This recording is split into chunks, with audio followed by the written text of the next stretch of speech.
mga kailangan dokumento sa ICC patungkol sa magsisilbing host country. Kailangan kasi anya na mapatunayang tinatanggap na nasabing bansa si FPRRD. Umaasa naman silang mapagbibigyan ang kanilang hiling na interim release. Past many years, as I've said, people were silent. Kaya nga ganito nag-evolve at nag-escalate yung level and depth of corruption. Sa passport na ito, nakumpirma ni Nelson Jerome na mula noong September 3 ay wala na sa US si Saldi. Tanong niya kung may sakit ito at nagpapagot sa Amerika, bakit labas-masok ito ng New York City sa nagdaang mga linggo. Kita nyo, nakatrack ngayon. Yan ang sinasabi. Pag meron ka talagang hindi ginawa na maganda, sigurado susubay-subaybayan ka talaga ng tao. Yes.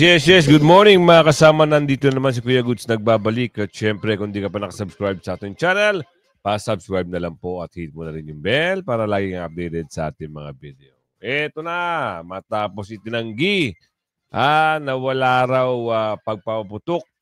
Nako po.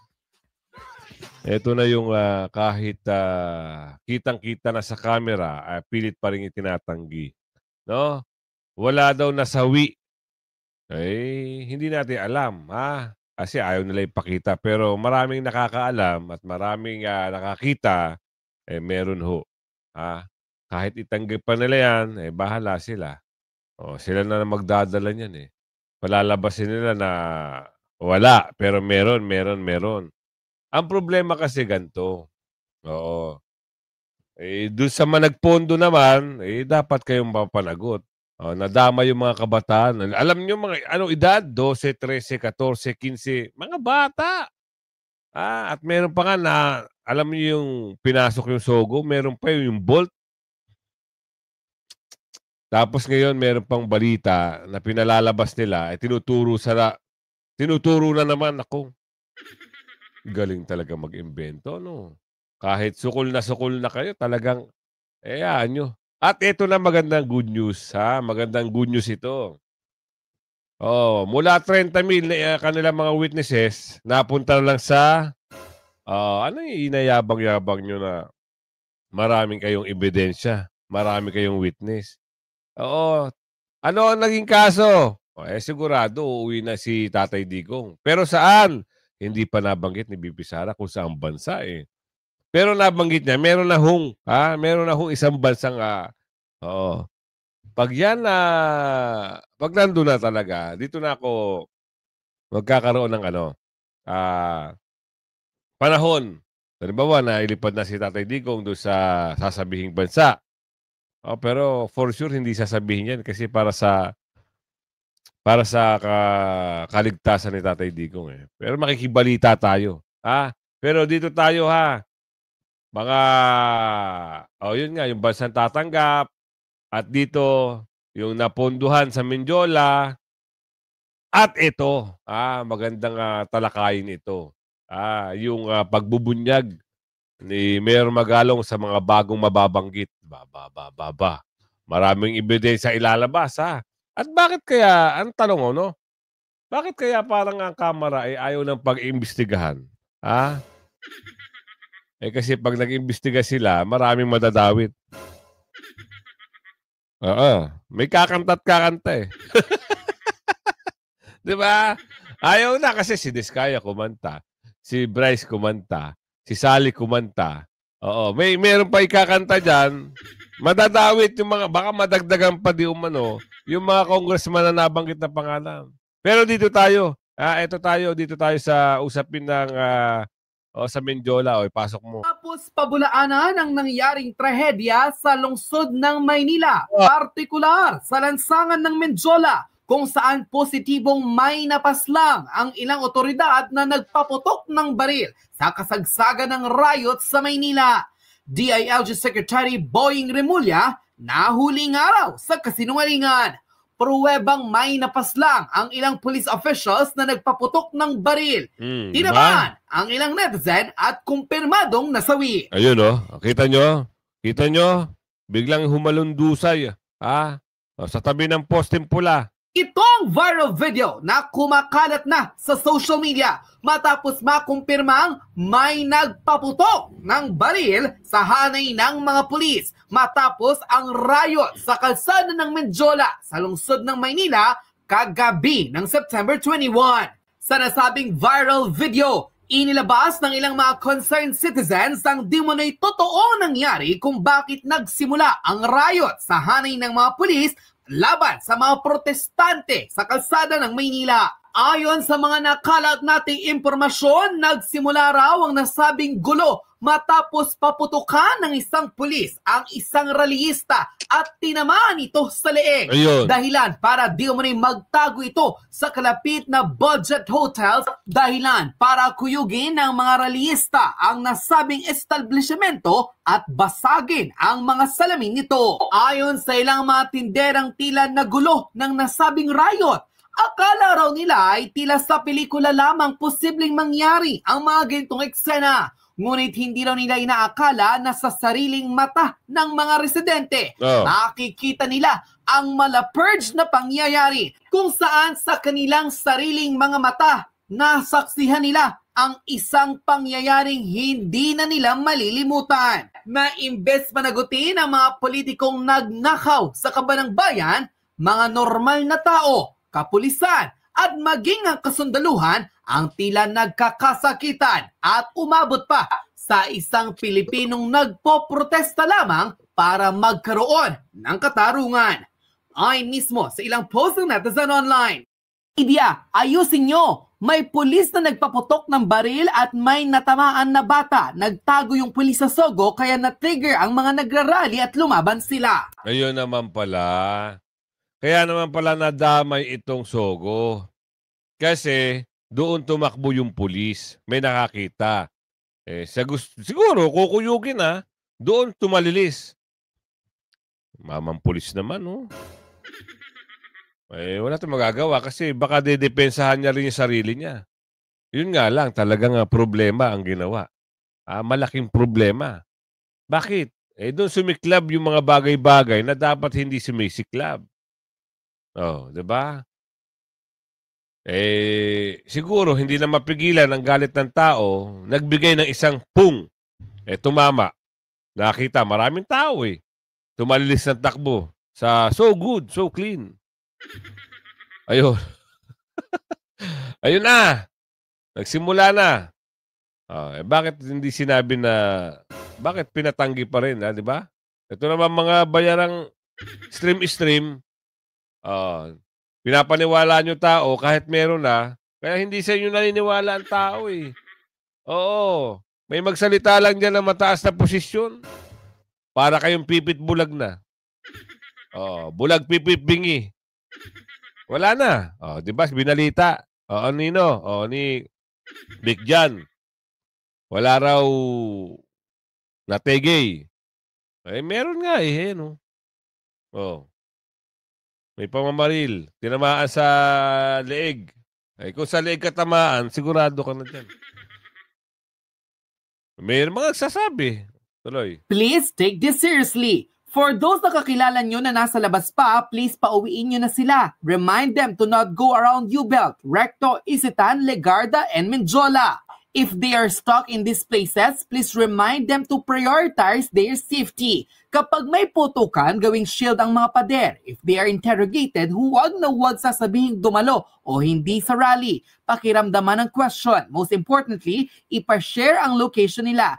Be with them through chat or calls. Huwag na huwag hayaang hindi kayo updated sa kung nasaan sila at kung ano ang nangyayari sa kanila. Ito kasi usapin ng to. Kung hindi kasi nagkaroon ng mga kumusyon, hindi nagkaroon ng mga bayaran, hindi nagkaroon ng mga pag-aamok, walang mangyayari din ganito dahil hindi naman kalaban ng kapulisan dito Biktima rin sila ng korupsyon dito Siyempre, wala tayong papanigan dito. Parehas dito may pagkakamali.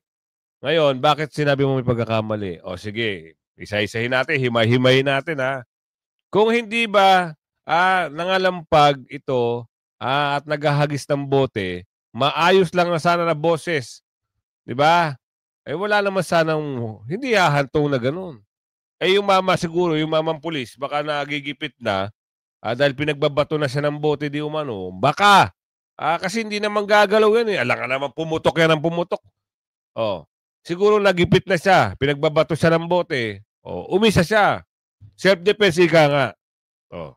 Ngayon, doon nag-init ng ulo ng yung mga kabataan. Alam niyo naman mga kabataan eh. Saka maling-mali. Bakit? Puro kabataan. Wala kang makita mga edad 40 pataas eh. Puro bata ang sinalang. Kaya nga, sabi ni Yorme, ang balita dito, may nagpondo. Dating politician at isang abogado. Sino kaya yun? Palaisipan. Diba? Dito sa sitwasyon ito, sa naganap na ito, merong pagkakamali ang both parties dito. Meron. Diba? Meron talaga. Pero ang mananagot dapat dito, ang dapat managot dito, ay yung nagpondo. Yan ang paputukin, yan ang palabasin, yan ang ilabas. Yung nagpondo. Pati Duterte nadadamay. Sipin nyo, pati Duterte, binibintang sa Duterte. Duterte daw ang tigil. Ang dami yung mga pakwela. Doon sa nagbintang sa Duterte, pahiya na naman kayo. Nasampal na naman kayo ng katotohanan. Fact-check na naman. Galingan nyo pa. Yung kay Tatay Digo nga eh. Hindi kayo umubre dahil sa 30 mil na witnesses nyo, napunta sa 3 count of na lang daw. Baka susunod niyan, walaan na. Ay, Masarsuela, Pakwela, puro na lang kayo mga ganyan. Bintang sa Duterte. Kahit hindi na umaabante yung mga pagbibintang nyo, sige pa rin, banat pa rin. Takot sila sa 2028. Bibi Sara, may bansa tatanggap kay dating Pangulong Duterte. Totoo yan. Yan ang aabangan ko. Dahil pag yan, at nabalitaan ko na doon, kukuha ko ng visa. Yun na talaga. Final na yun. Pasok. Sa iba pang balita, nakipagnegosasyon na si Vice President Sara Duterte sa mga bansang tatanggap umano kay dating Pangulong Duterte sakaling payagan ng International Criminal Court ang kanilang hiling na interim release. Umasa naman ang kampo ng mga Duterte na sa pagkakataong ito ay mapagbibigyan ang kanilang kahilingan. Madeline Villar Moratillo sa balita. Kinumpirma ni Vice President Sara Duterte na may bansa nang tatanggap kay dating Pangulong Rodrigo Duterte sa kalimpayagan ng hiling nilang interim release sa International Criminal Court o ICC. Hindi niya tinukoy kung anong bansa ito. Pero isang bansa na sabi, sige, okay lang, dito din niyo siya dalhin. Sabi ko hindi Japan.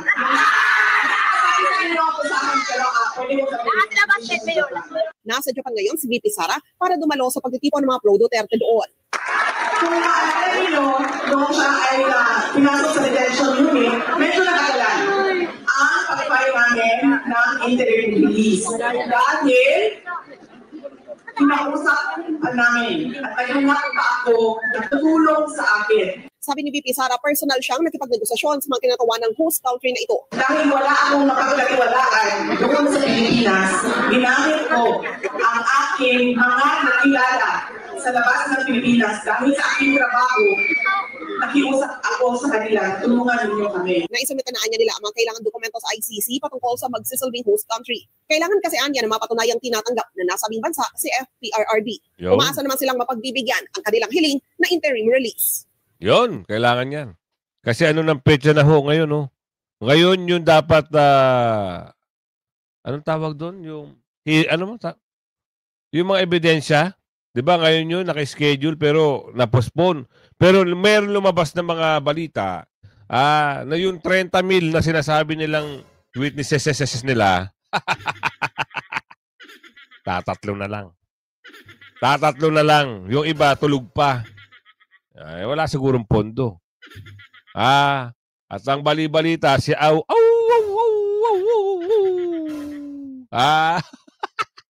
andyan daw sa dahig. At siya daw ay magiging star witness. Star anise pwede pa. Pero star witness, malabo.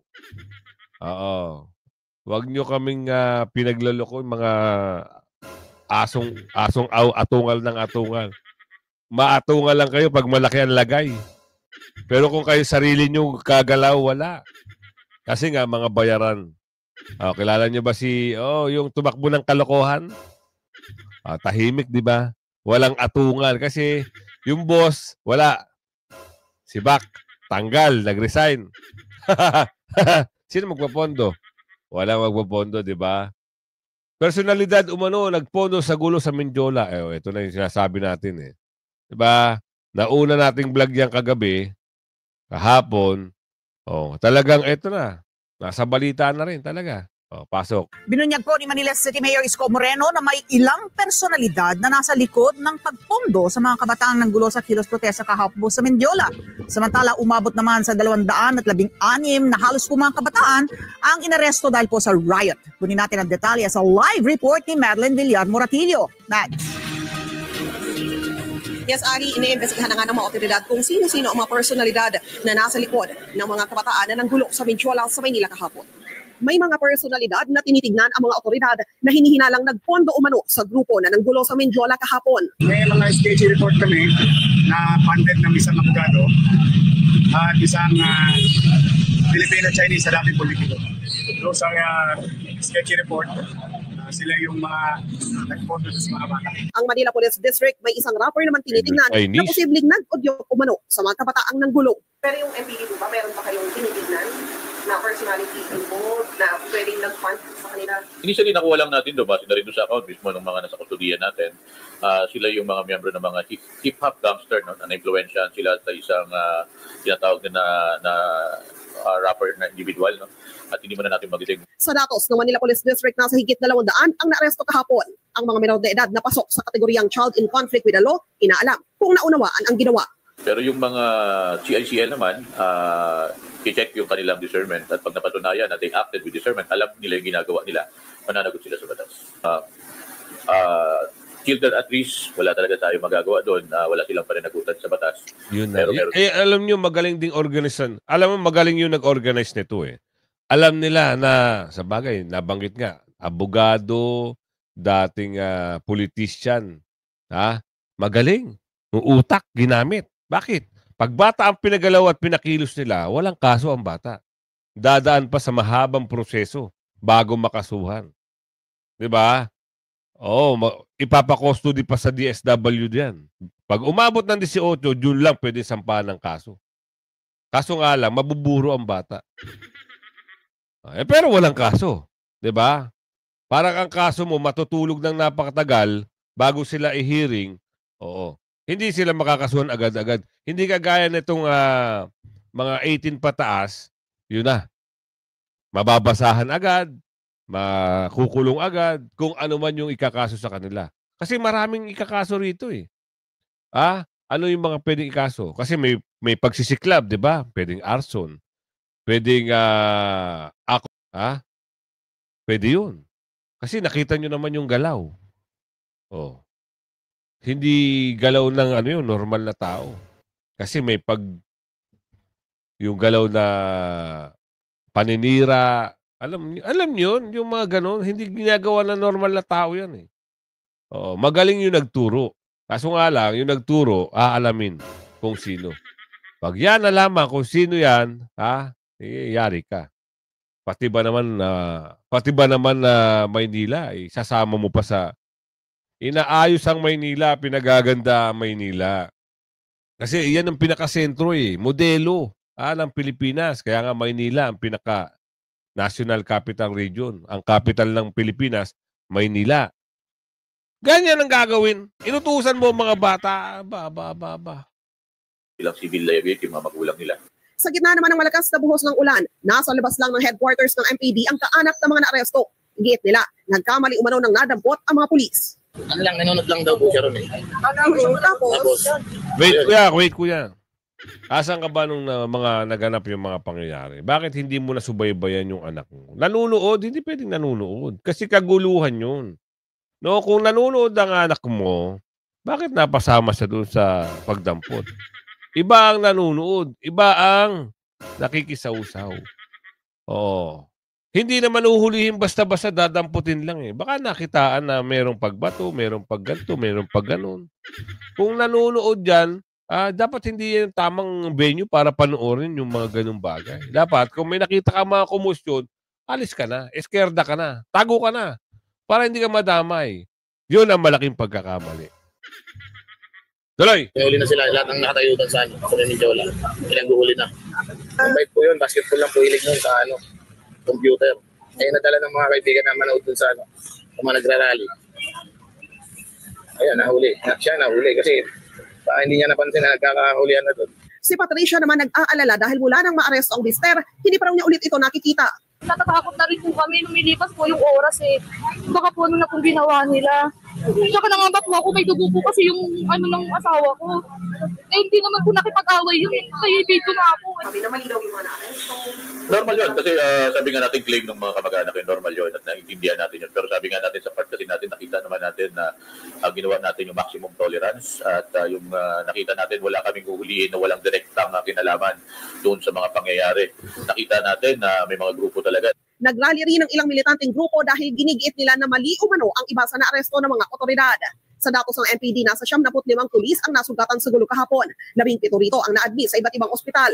11 ang unang dinala sa PSG Station Hospital pero inilipat din sa PNP General Hospital. Matapos ang gulo sa Mindiola kahapon, nag-inspection din si Mayor Isko sa iba't ibang lugar sa lungsod para makita ang mga pinsala. Papunta MacArthur Bridge, tapos na. Kasi ito, Top Avenue naman. Baboy na baboy talaga. Pati pader, pati private, pati bangko. In-sprayan nila. We're cleaning up their mess. Sa pagtaya niya, nasa milyon-milyon. Grabe, no, kita nyo. Pintura dito, pintura doon. Giba dito, sira doon. Sino ba namang hindi mabubuwisit? Ha? Lalo na ikaw, alkalde ng Maynila. Pinaayos mo, pinagaganda mo ang iyong lungsod. Biglang isang iglap, wala pang 24 hours, binaboy ng mga durobo. Ay, ng mga... hindi durobo, hindi pala. Galit sa durobo. Diba? Galit kasi sa durobo. Yun nga lang talaga. Sa bagay kasi, kahit sa ibang bansa, nangyayari yan eh. Diba? Doon sa nag-utos, ayun, ang imbestigahan. Lalabas naman yan sa investigasyon eh. Diba? Papaaminin sila kung sino ang nag-utos sa kanila. Huwag lang nilang dadamay ang Duterte. Baka nananahimik doon si Tatay Digong tapos sasabihin nila Duterte, Duterte. Nakakulong ang mama. Oh, si Bibi Sara andun busy sa Japan kasi nga inaayos yung host na pagtatanggapan ni Tatay Digong, yung tatanggap na bansa. Tsaka pagbisita sa ating kababayan na gusto naman ng ating kababayan na makita si Bibi Sara. Oh, kanino nila sisisi? Talagang pinsala sa nangyari kahapon. Bagamat hindi pinangalanan ng MPD, naglabas ng pahayag ang rapper na si Superfly para ihaya o pabulaanan na nagpudyok siya o naghikayat sa mga kabataan na pangunahan nga yung nangyaring gulo kahapon. At sinasabi rin nitong rapper na ito na ang akusasyon sa kanya ay walang katotohanan dahil kung nanood daw yung mga pulis doon sa kanya naging pahayag sa Luneta kahapon, wala raw siyang ganitong naging pahayag at naging mapayapa yung kanilang ginawang paghayag ng damdamin sa Luneta kahapon. At yun naman daw ay nakita ng mga otoridad na nagbantay doon sa lugar. Samantala ngayong gabi ay dito sa Manila Police District ay merong dumating ng mga taga-Commission on Human Rights. Gusto raw nilang makita yung mga naaresto kahapon at tignan kung kamusta yung kanilang kalagayan at kumayos naman yung pagtrato sa kanila dito sa MPD. Balik sa inyo dyan, Ali. Bakit yung sinasabi na merong mga mali na mga dinampot at papupunta nga dyan ng Commission on Human Rights? Tukoy ba? Kasi maraming video na kumalat naman na online and I'm sure kasi meron ding CCTV ang lungsod ng Maynila. Tukoy ba kung sino-sino talaga yung mga nanggulo na yan? Ali, itinanong natin yan kanina no, sa tagapagsalita ng Manila Police District dahil nga marami yung nagpunta na itinatanggi na may kinalaman sila. Yung mga kaanak na nagstay dito mula pa kagabi ay sinasabi na hindi sangkot sa kaguluhan yung kanilang anak. Pero ang sinasabi nitong si Major Philip Ines, wala silang inaresto na walang kinalaman doon sa nangyaring gulo. Oo, ito yung sinasabi na funded. At ito ba ay posibilidad o ito ay confirmed? At yung binanggit niya na tatlo na merong Filipino-Chinese personality, may politician, may abogado, yan ba ay confirmed? May hawak bang matibay na ebidensya na yan nga ay pinondohan, yung mga nanggulo na yan? At may balakin bang pangalanan kung sino-sino yung pinaghihinala na nagpondo dito sa mga nanggulong rioters? Ang binabanggit Ali ni Mayor Isko ay dalawa na isang dating politiko at isa umanong abogado. Yun ay batay daw sa kanilang sketchy report pa lamang. Nako, baka yung abogado na to isang abogago ito Baka ito yung turo nyo na. Baka si ano yan.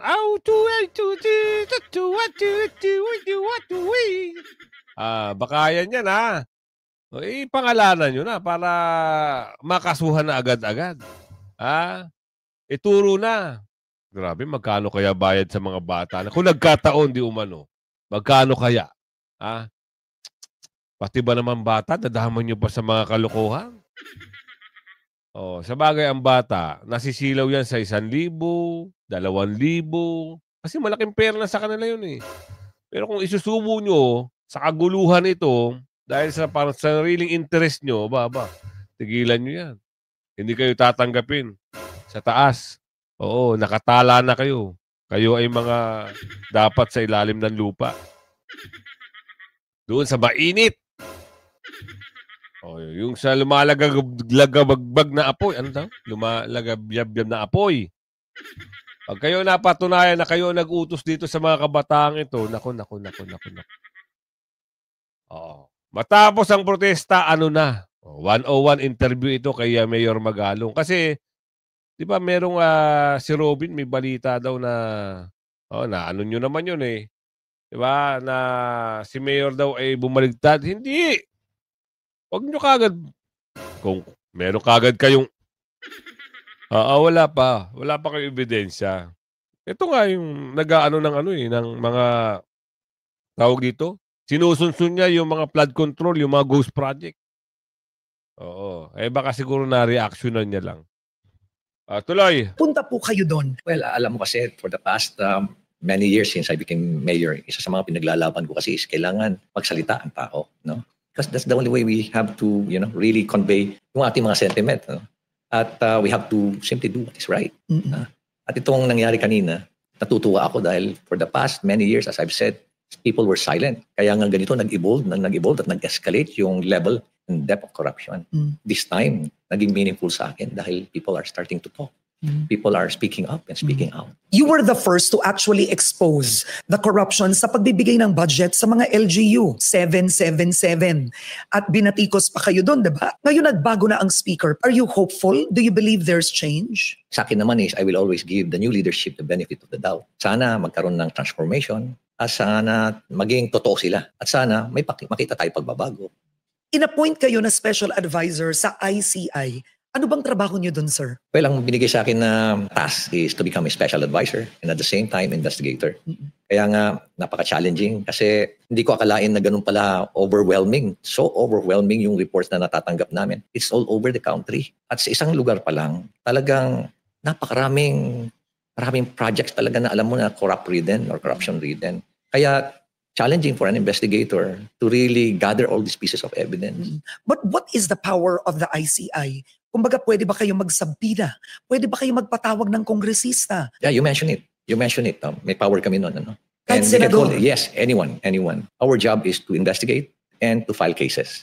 And probably, recommend to the President certain measures or systems that would probably address corruption. Alam nyo, there are many who admire you, pero marami ring nagtatanong, bakit daw kayo napasok sa ICI? And ang sinasabi ng ilan, selective ang justice ni Mayor Magalong. Selective ka daw, sir. Alam mo, you cannot please everyone eh. They will always find fault. Siguro yung track record ko na lang ang magpapatunay kung sino ako. Una-una, siguro nakita mo nung nasa servisyo pa ako, we investigated high-profile cases. Magmula nun yung replay na napakarami replay that ended in the hands of the New People's Army. Maraming sa buwaton, Those involved were generals. Upper class ko pa iba, underclass ko pa iba. But I have to do what is right and file cases against them. And majority of them were dismissed. Kaibigan ko pa yung mga general na yan. Second is yung nangyari doon sa Bucor, yung drugs. Despite the fact na marami ako natanggap na mga messages na offering me money coming from drug lords, huminto lang ako. And some friends were contacted to convince me na tama na yun. And threats, talaga matindi rin yung threats. But, again, I have to do what is right. Testify against them na, is despite the fact na incarcerated na sila sa jail, nandun na sila sa Bucor eh. Tuloy-tuloy pa rin ang pag-manage nila ng drug dealing sa buong bansa. Yun yung corruption naman sa Bucor. Another is, itong nangyari sa Mama Sapano. Diba? Ako, napakalaki ng utang ko kay President Noynoy kasi talaga naghirap ako nung previous administration. I was even jailed. Diba? And cases were filed against me, rebellion. Tapos, nung nag-take over siya, bagong admin, na-fast-track yung promotion ko. Nakabalik ako sa mainstream. Tapos, eto ngayon, I was given a task to investigate. At ang mandate ko is to seek out the truth. And when I was doing the investigation, nakita ko na involvement pala yung ating presidente. Huh? So there were pressures na kailangan ilayo ko siya. Umaga, ayusin ko yung report, but I did not. No? Ito yung mamasapan, no? So the public knows. Sabi nga ni Senator Lacson, anong plano mo ba yan? Sir, bonus na lang ito. Itong promotion ko, nakulong na nga ako. Try to do what is right. And, tell the truth. Sabi niya, you're doing the right thing. Kasi your career ends when you retire. But your character and your reputation will live until the day you die. Sabi niya. Yun ang mga binanggit niya na memorable sa akin. It's about good governance to you. Yun eh. Yun ang character mo. Unang-una, how did you become the Ben Magalong today? Hindi ka papasuhol. Hindi ka tempted ng pera. Where did you get this? Alam mo, nung nasa Philippine National Police ako, I was deeply involved sa transformation program ng PNP. As early as 2010, talagang dati-dati, hindi nga ako naniniwala doon.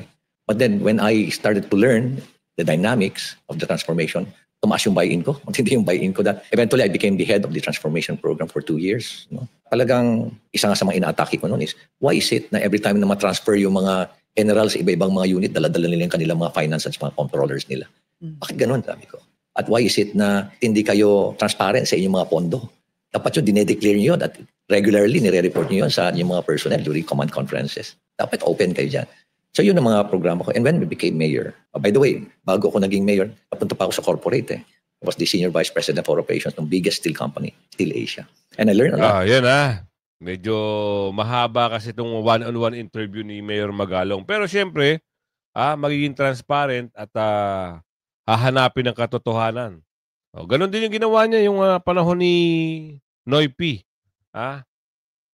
So ito, may balita. Wala na sa US si Ko. Ang balita ay nasa Paris. Thanks for sharing his passport. The US has a system that records everyone who enters and exits the country. An I-94 alone can show someone's current location but can determine if he is in the US or not. The news says Saldico is in the US for treatment, but his travel history shows he's been outside the US since September 13, 2025. That's confusing. If he's sick, how is he able to travel? Yun ang tanong. Oo nga naman. Kung siya ay may karamdaman, paano nga naman siya makakapag-travel? He's accompanied by who? Diba? Sino ang kasama niya? Arjan Chris Vlog, kopya ng passport ni Saldico. Kumalat dahil dito, mga netizen na kumpirma na 1 linggo nang wala sa US ang kongresista. Sa nakaraang post ng journalist na si Jason sa inihayag niya sa kadarating lamang na kahapon ni Saldico sa Paris. Wow! Paris, France, kasama ang kopya ng kanyang passport. Dahil sa passport na ito, nakumpirma ni netizen Jerome na mula noong September 3 ay wala na sa US si Saldi. Tanong niya kung may sakit ito at nagpapagot sa Amerika, bakit labas-masok ito ng New York City sa nagdaang mga linggo? Kita nyo, nakatrack ngayon. Yan ang sinasabi. Pag meron ka talagang hindi ginawa na maganda, sigurado susubay-subaybayan ka talaga ng tao. Wala na sa US, tatakbo ng France, malaki kasi ang Europe. So, pwede kasing by land, madali lang yung entry-exit ng Europe basta meron kang Schengen visa. So, ilang country ba ang nasakop ng Schengen visa? Paki-inform na lang kami. Parang marami, no? Almost, siguro mga nasa 70 ba? Tama ba? O pwede ka dyan. Mapera ang mama. Madali siyang maglabas-masok ng Europe. Kung maka-multiple 10 years yung visa niya, di 10 years siya maglalabas-pasok sa buong Europe. Halimbawa, punta siya ng Belgium. 2 days siya sa Belgium para hindi siya makita. Labas na naman siya. Punta siya ng Italy. Balik na naman siya ng Netherlands. Punta siya ng Amsterdam. Ganun na lang. Walang ganun lang ang nangyayari. Kung umabot ka sa video natin ito, hanggang sa muli, pakilike and share. Bye-bye!